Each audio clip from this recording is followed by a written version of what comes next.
নমস্কার ফ্রেন্ডস, আজকে আপনাদের সাথে নতুন একটা রেসিপি শেয়ার করব। শিক ছাতুর ঝাল। শিক ছাতুগুলোকে কেটে হলুদ জল দিয়ে ভালো করে ধুয়ে নেওয়া হচ্ছে। এবারে এতে যে যা মশলা দেব সেই সব মশলাগুলো আপনাদেরকে দেখিয়ে নিই।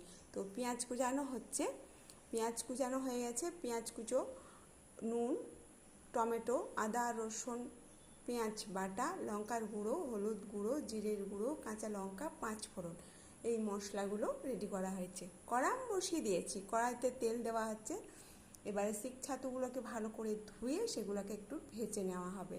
ওই ভাজার সময় অনেক জল বেরোয়। তো কড়াই নুন দিয়ে দিয়েছি। এবারে কিছুক্ষণ এটা ভাজা হতে থাকবে। ভাজা হয়ে গেলে পরে এটাকে নামিয়ে নেব।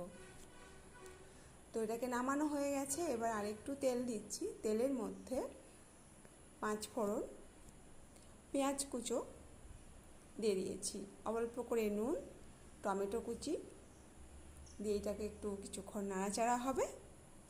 তারপরে আদা রসুন পেঁয়াজের যে পেস্টটা ছিল সেটা দিয়ে দেওয়া হচ্ছে, সেটা দিয়ে দিলাম।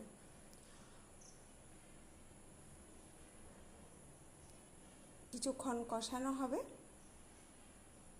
তারপরে যে গুঁড়ো মশলাগুলো ছিল, লঙ্কার গুঁড়ো, জিরের গুঁড়ো, হলুদ গুঁড়ো, সেগুলো দিয়ে দেওয়া হচ্ছে।